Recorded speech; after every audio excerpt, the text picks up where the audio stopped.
Notre Dame is in the midst of a really bad stretch of injuries this year. So what seems to be the problem and which players are going to have to step up? All that and more on today's mailbag edition of Locked On Irish.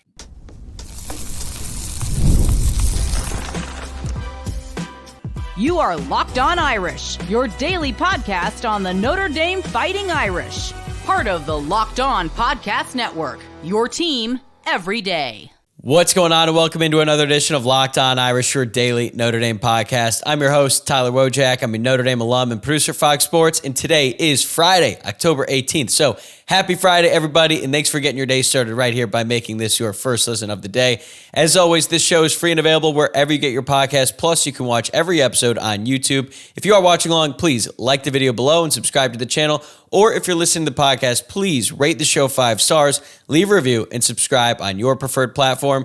Today's episode is brought to you by FanDuel. Place your first $5 bet and you'll get started with $200 in bonus bets. Guaranteed. Just visit FanDuel.com to get started.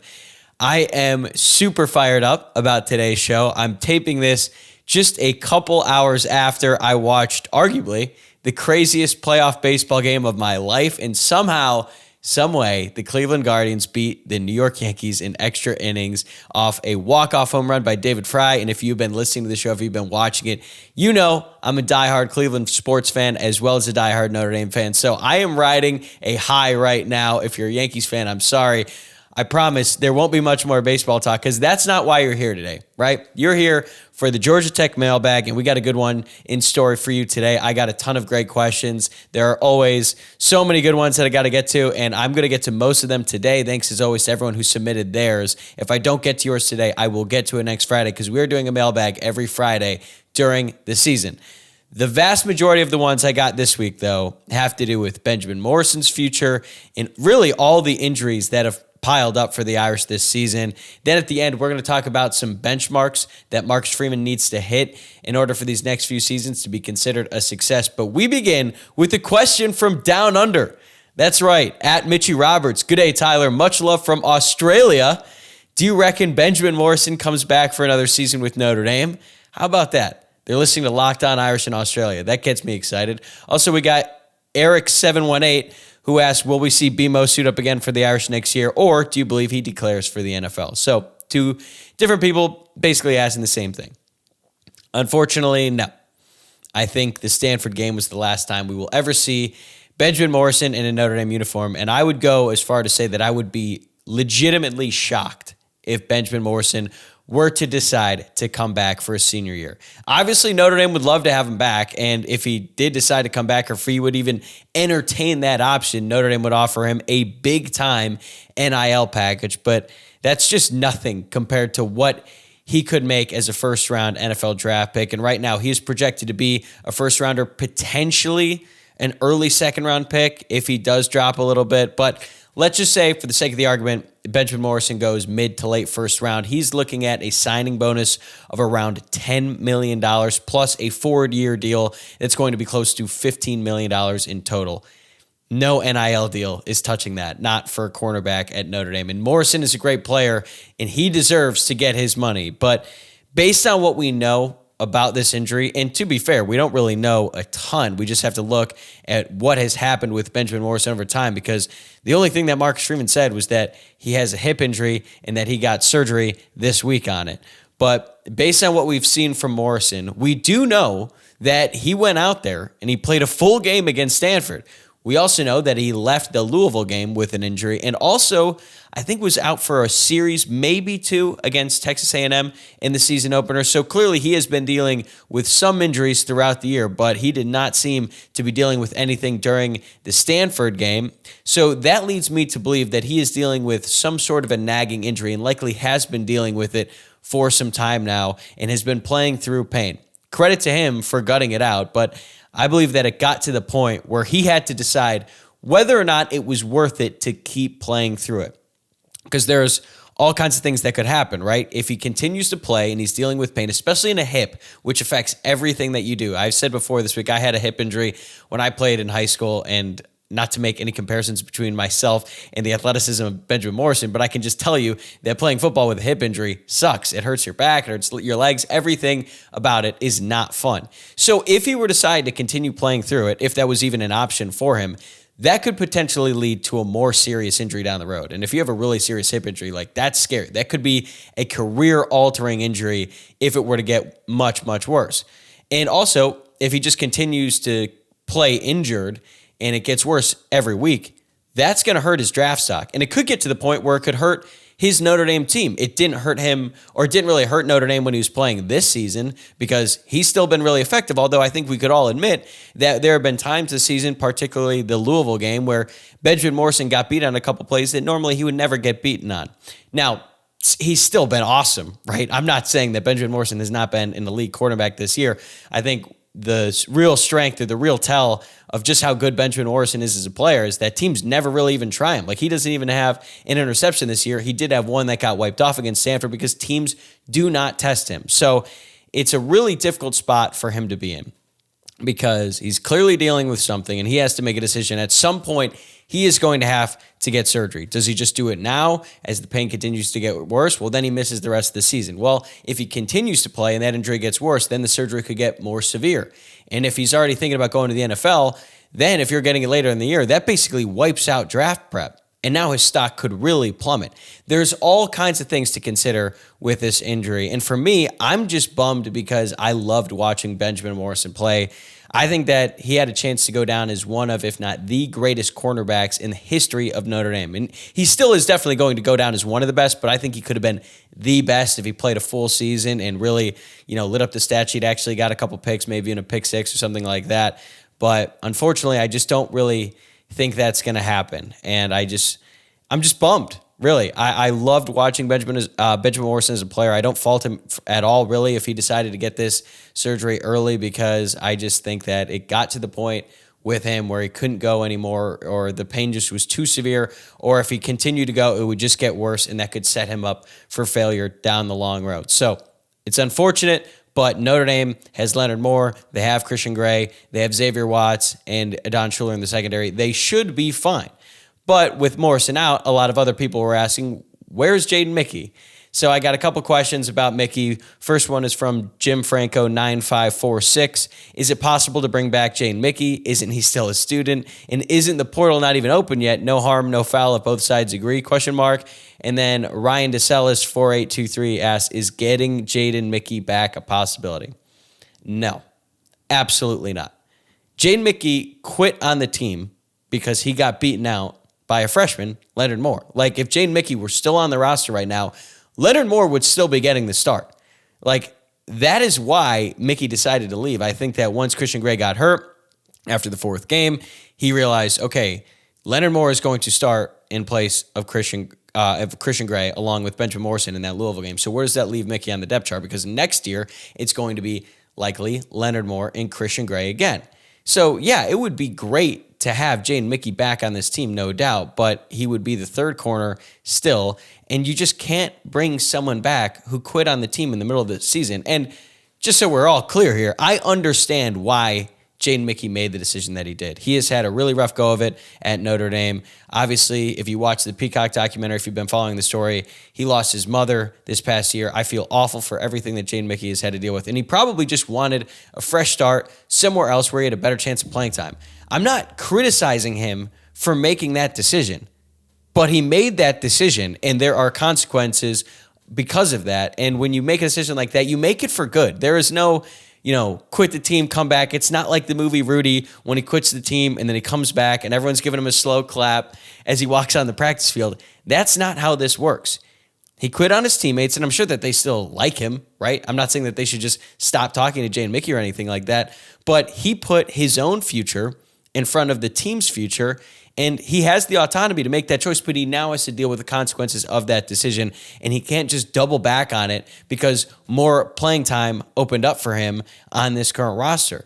That had to be something that he had to consider before he made this decision, and ultimately, it wasn't enough. He decided to quit the team so that he could redshirt this year and then transfer somewhere else where he has a full year of eligibility, and then he could use that at his next school where presumably he will get more playing time. if Marcus Freeman were to welcome him back to this team, even if some guys like him, I just think that sets a really bad precedent where guys can quit on the team because they don't like their situation, they don't like the playing time that they're getting or not getting, I guess you should say. And it would be disrespectful to bring him back and then play him over a guy like Carson Hobbs, who he's been gutting it out in practice. He's low on the depth chart. And yeah, he's a freshman, but still, he could decide to redshirt. He didn't do it. And yeah, they're not apples to apples, but there's other guys who are at the bottom of the depth chart who are still fighting for playing time. And you're going to let a guy come back on the roster? I just don't really see that happening. Maybe a few years down the road, I mean, with the way that college football is changing, maybe cases like Jaden Mickey can change, but I just don't really see that happening. And again, this might sound harsh on Jaden Mickey, but I do wish him the best. I think, based on everything that we've seen from him so far, he's a great person, and I hope that he's successful wherever he ends up next. But when he made the decision to quit the team so that he could redshirt this year, he made that decision for good, and there's no going back on that. Okay, one more question in the first segment here. Christopher Darling, 5719. Where is Mitchell Evans? Is he still hurt? He's playing, but he's clearly not 100%. He played 25 snaps against Stanford, which is one less than Eli Raridan. So he was pretty much a non-factor in that game, was not targeted one time, even though he was out there for 13 pass plays. I'm not sure if this was a setback or anything like that, but I felt like he would be hitting his stride at this point in time, and unfortunately that just has not happened. But it's important to remember that not all ACL recoveries are the same, and he is only a year removed from his. He suffered his against Pitt last year in the middle of October as well. So usually guys are not 100% the next season after they suffer an ACL injury. Like, they're able to go out there and play. But we've just become so accustomed to guys coming back after 9 months after tearing their ACL that we just expect them to be full tilt. Like a few decades ago, actually a decade or even two ago, like ACL injuries were catastrophic. You would miss at least 12 months. It would probably be even longer before you were anywhere near healthy to come back and be ready to play. So it's still a very serious injury. Mitchell Evans, hopefully he's able to ramp it up here because Notre Dame is definitely going to need him down the stretch. Okay, so given the amount of injuries that Notre Dame has suffered this season, some fans are wondering, could they be prevented? And if they are preventable, is Lauren Lando responsible for them? My thoughts on that right after this. Today's episode is brought to you by Hims. We got an exciting new sponsor here on the show. It's especially helpful for all the fellas out there. Hims is changing men's healthcare by providing you with access to affordable sexual health treatments from the comfort of your couch. Hims provides access to a range of doctor-trusted ED treatments for up to 95% cheaper. And the best part is the process is 100% online, so it's convenient, and there's really no need for uncomfortable doctor's visits. You just have to answer a series of questions on their site, and a medical provider will determine the right treatment option. And if you are prescribed, your medication ships directly to you in discreet packaging for free. No insurance is needed, and one low price covers everything from treatments to ongoing care. And with hundreds of thousands of trusted subscribers, Hims can help you find the ED option that works for you. Start your free online visit today at hims.com/lockedon. That's HIMS.com/lockedon for your personalized ED treatment options. hims.com/lockedon. All right, this next question comes from Kalalala33. Do you think Notre Dame needs a new strength and conditioning coach?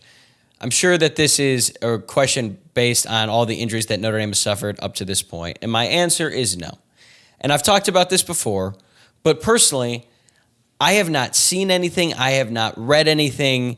There has been no indication to me that Lauren Lando and the Notre Dame strength and performance staff is responsible for the number of injuries that Notre Dame players have suffered so far this year. I honestly debated even addressing this topic anymore because I feel like some fans are so convinced that Lando is solely responsible that there is nothing I can say to change your mind. And as I've said many times on the show, I'm not trying to change how you feel. So if you believe that it's Lando's fault, odds are you're not going to waver in that opinion. But if you have an open mind, if you're willing to consider all the options, I'm going to explain why I think that's inaccurate. And if you want to believe it or you want to at least consider it, well, then that's great for me. If not, then you can just move along or just go in the comments again and tell me I'm an idiot. But to be clear, I am not a doctor. So I am open to hearing from someone who actually is a medical professional and probably knows a lot more about this than I do. But if you are just a guy in the comments who's telling me I'm an idiot because we disagree and you're convinced it's all Lando's fault, I'm not going to listen to you. But based on my research here, I found that the most preventable injuries in football have to do with overuse, like tendinitis or hamstring injuries. But when you break each injury down on a case-by-case basis that Notre Dame has suffered this season, I think you'll realize that the ones that Notre Dame players have suffered are not preventable at all when you play football. So let's start with Charles Jagasaw. He tore his pectoral muscle in practice.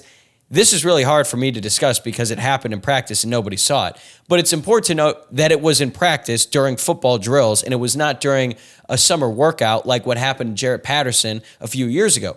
Like, if any of these injuries had happened during an actual workout led by Lauren Lando, I would be more concerned. But they all happened during the games. So I don't really know what happened with Charles Jagasaw, but I'm going to, for the sake of this discussion, just move past it because we just don't know enough about it other than it happened during a football play. And I would say that based on what I've read, torn pecs are not something that really happen frequently, especially in football. They seem like freak injuries.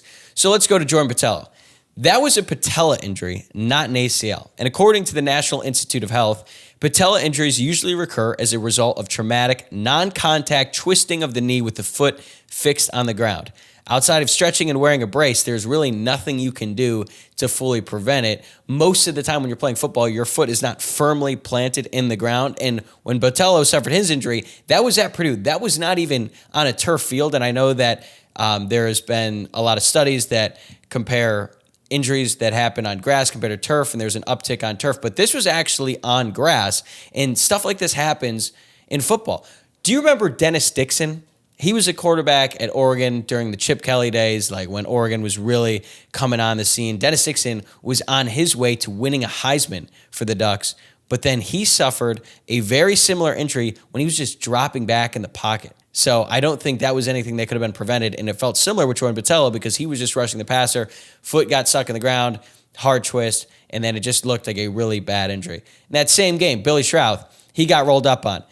Billy Schrauth was literally blocking a guy. A Purdue player fell on the ground next to him at the same time that Schrauth's weight was taking him in that direction. That is a 300-plus pound dude falling over another big body who was on the ground, not moving, and keeping Schrauth's leg in place. There is no amount of stretching, no amount of preventable stuff during training that is going to prevent an injury like that from happening when you've got a massive dude and all that weight coming down while another big body is keeping that foot locked in place. That happens in football, especially on the line of scrimmage, all the time.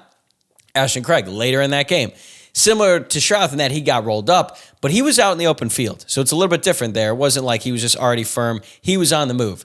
And according to Johns Hopkins Medicine, the most common mechanism of an ACL tear is a sudden pivot or cutting maneuver made worse when someone's momentum is going one way and the knee bears the brunt of the sudden stop. This situation is more preventable without the direct contact, but this is football. There is going to be direct contact like there was in the case of Ashton Craig. Plus, he's a big body on the move downfield, so more weight is going to affect the knee in that situation. And then you've got Boubacar Traore in the Louisville game. This actually looks similar to Jordan Botelho's because it was a non-contact, but again, these involve the foot being planted and the knee going in a twisting motion. Marcus Freeman has not elaborated too much on Traore's injury, hasn't said if it's a patella, ACL. We just know that it's a left knee injury. But again, felt similar to the Jordan Botelho one and that his foot was fixated on the ground. This was at least on a turf field, so maybe people want to blame that. Again, I don't think there's enough credence to that, but I thought that was a freak injury. You look at Benjamin Morrison's injury, that's a hip injury. Like, what could be done to prevent a hip injury, especially one that's been nagging, that's been sort of around for a long time? There have even been some reports out there that Morrison's hip injury dates back to an injury that he suffered in high school. So if that's the case, how is that Lauren Lando's fault? I just don't really get it. And the cure, according to all the research I've done, to hip injuries, especially nagging ones, is rest. And Benjamin Morrison cannot rest because he's a football player and he's been playing in the middle of the season. So odds are, as he continues to play football, that hip injury that was once not bad enough that he could play through it has gotten to the point where he no longer can do that. And I understand, I've seen the report out there from Sports Illustrated. There's an article about Lauren Lando and his history with the Broncos, and they believe that the reason that he was let go by the Broncos is because they started to suffer an abnormal amount of soft tissue injuries. These really aren't soft tissue injuries. These are guys getting rolled up on and then plays in the open field. So I just don't think that the ones that Notre Dame has been dealing with are really preventable when you're playing the sport of football. It is a violent game. You've got two freak patella injuries. We're going to assume that Traore's is something close to a patella, and then guys getting rolled up on, and then we got a hip injury, and there has been nothing that I have seen that a strength and conditioning coach is going to really hurt a hip unless that hip is getting overworked, probably due to a prior injury that we think could have happened before the season started or even his college career.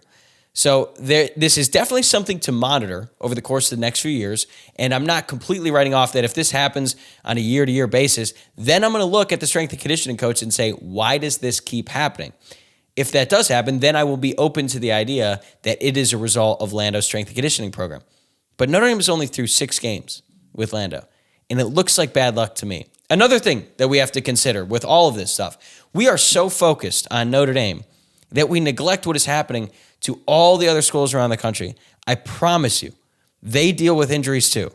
Just look at Texas, their starting quarterback, Quinn Ewers. He's been hurt for the bulk of the season. He's dealt with shoulder injuries in the past. Just this past week, Florida quarterback Graham Mertz out for the year, torn ACL.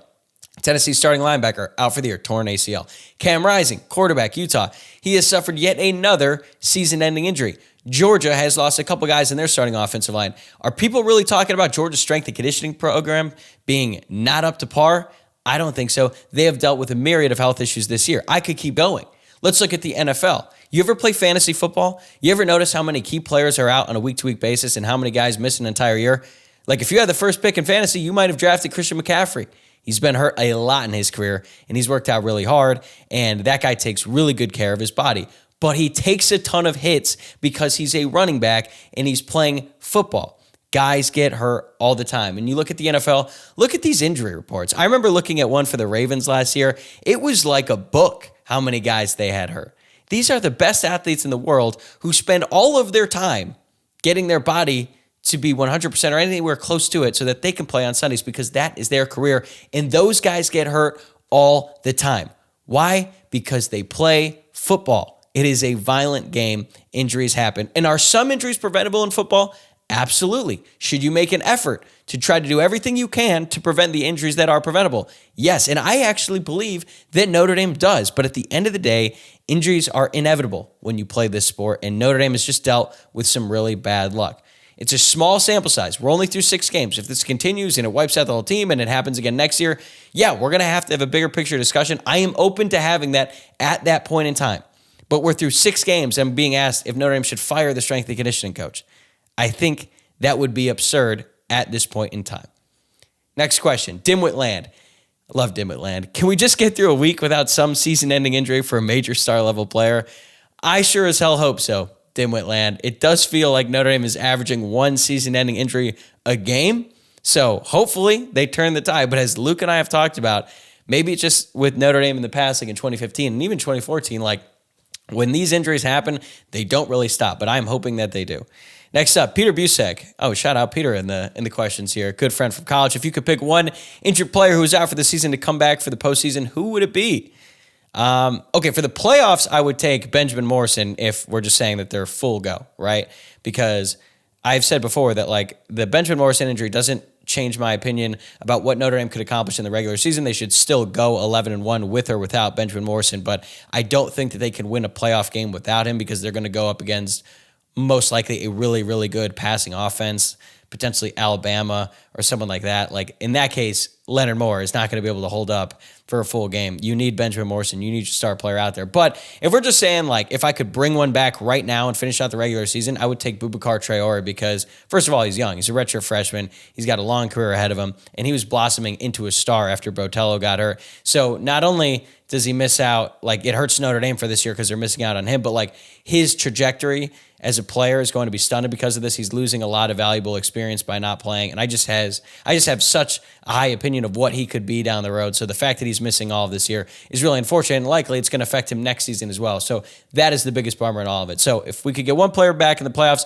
I think Notre Dame would love to have Benjamin Morrison, but if they could get a guy today, I actually think it'd be Traore, which is pretty shocking considering Benjamin Morrison is one of the best players on the team. I just think that tells you a lot about the depth in that secondary. But it's an unfortunate situation, man. And that has been a lot of injury talk. So that's enough of that for the day. Coming up next, what benchmark achievements does Marcus Freeman need to hit to continue to grow as a head coach? Today's episode is brought to you by FanDuel. Hey, NFL fans, you could start the season with a big return on FanDuel, America's #1 sportsbook. So when you get a hunch in the middle of the game, you can check out the latest stats, view live play-by-play, and so much more on the same page where you place your bets. And you'll get started with $200 in bonus bets guaranteed when you place your first $5 bet. Okay, so I gave out Saints plus 2.5 on the show all week for Thursday Night Football. That did not hit. Not even close. The Broncos absolutely dominated the Saints at home on Thursday night. I'm going to be honest with you, I did not watch a second of that game because I was watching playoff baseball, and that was for real hardcore NFL degenerates if you did stick that one out, especially when you consider one of the best playoff baseball games of all time was going on. But we're going to get back. We're going to get back in the win column this week. I'm taking Giants money line. You can get that at plus 138 right now. So if you bet $100 and the Giants beat the Eagles straight up, you'll get 138 on FanDuel right now.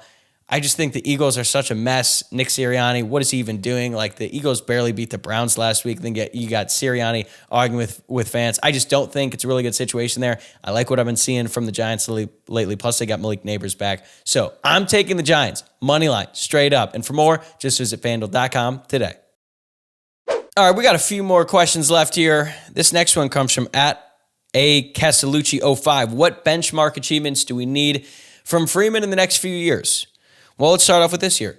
He has to make it to the college football playoff. If Notre Dame goes 10-2 or 9-3 and they really just struggle through the end of the year, I think that's going to be an extremely disappointing season for Notre Dame, even with all the injuries that they suffered. Like, considering we all went into the season with aspirations of Notre Dame not only making the playoff, but winning a game and making a serious run, if they were to not make it at all, that would be really bad. That would be the third straight disappointing season under Marcus Freeman, because I think you look back to 2022, going 8-4, that was a big disappointment. And then the following year, going 9-3 in the regular season, yes, they did get that 10th win in the Sun Bowl, but they left a lot to be desired last season. So then for 3 straight disappointing seasons, I think a lot of fans would not want Marcus Freeman gone if they go 10-2, but I think that they'd expect a lot in a short amount of time from him.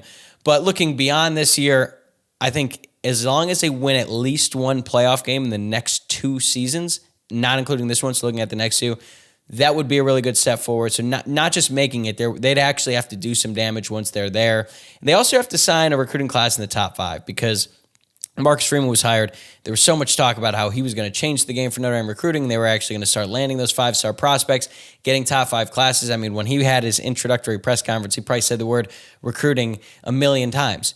Up to this point, recruiting has definitely improved under Marcus Freeman compared to the Brian Kelly era, but not to the extent that we'd all hope for. Like, you look at the class right now, Notre Dame is the 13th ranked class, and I understand that he's trying, that there's different variables involved now with NIL and all that stuff, but the fact of the matter is Marcus Freeman has not recruited as well as Notre Dame would have hoped or expected he would have done by this point. So he needs to improve in that regard as well, even though I'm admitting that things have been better under Freeman, but that doesn't mean that they're capped, right? They should continue to improve, and they need to get closer to that top 5 if they really want to start competing with the big dogs.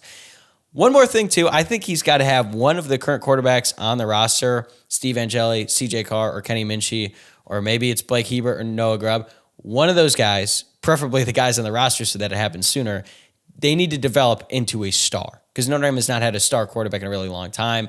They've tried to get guys in the transfer portal. The one-year rental things hasn't really worked out as well as Notre Dame would have hoped for, but if they want long, sustained success, they need one of these guys to develop in-house and become a really, really good player, and then potentially be the type of game changer that could take them over the top.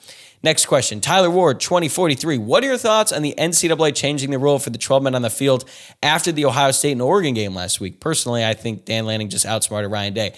That was from Tyler Ward. As for Tyler Wojciak, I thought it was dumb, honestly. I thought it was weak that the NCAA was going to just change the rule midseason because it was a loophole in their own rule book.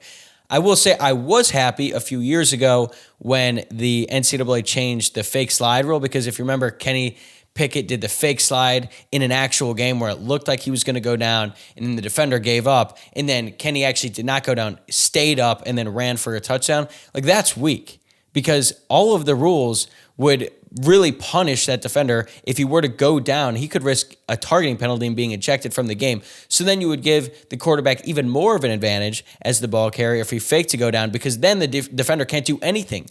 If he goes low and he hits the player in the helmet or anywhere high, now he's at risk for targeting.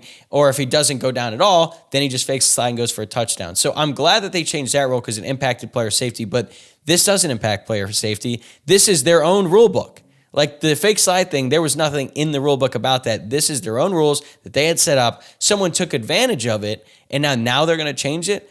I mean, first of all, I think landing should have been way more coy and not just been so upfront about the fact that they were taking advantage of it, because they probably could have done it again in the future. But yeah, I thought it was weak, honestly. And yeah, it is kind of funny that Notre Dame had one less player on the field last year in a critical play, and Oregon ran out there with one more and basically got away with it. All right, last question. Nathan Coleman, 45. I'll be at the game on Saturday. Should I rock a green jersey or a blue jersey? Personally, I'm not a huge Notre Dame jersey guy. I don't really own many jerseys. I actually do have a couple Guardians ones, or actually Cleveland Indians ones. But you got my point. I would wear blue, though. I typically wear blue to games because I'm just not the biggest fan of the Under Armour green. That's just my own personal opinion. But I will say that green definitely stands out more in a crowd. Like when I was at the Texas A&M game and we were going to bars and stuff for the game, and even in the crowd, like you can spot the green way easier than you can spot the blue. So when you go to a road environment, I actually think it's probably better for Notre Dame fans to wear green so that they're easily detectable, because blue can kind of blend in. It's a darker color, right? So in this case, Notre Dame is going to be playing in Atlanta. There's going to be a lot of Georgia Tech fans there, obviously. So you know what? Wear green, right? Let them know that you're there. Let the Notre Dame players see you in the crowd wearing some green. So Nathan, enjoy the game. I hope it's a good one, but that is going to do it for me today. And that is another week of Locked On Irish in the books. Thanks again for making this your first listen of the day. Enjoy the game tomorrow. I'm going to be back on Sunday night with my recap and reaction from the Georgia Tech game. I feel pretty good about this one. We didn't really talk about the game that much today, but still no update on Haynes King, the health status of the Georgia Tech quarterback. I'm still not expecting him to play. If Notre Dame goes out there, Haynes King is not playing, I still expect them to win. My final score I gave out was 35-7. If Haynes ends up going, could be a different game, but I still ultimately think that Notre Dame is going to get the win in this one. Regardless, we are going to be here on Sunday talking about it. In the meantime, remember to subscribe on YouTube or wherever you're listening to the podcast. Have a great weekend, everybody. Go Irish.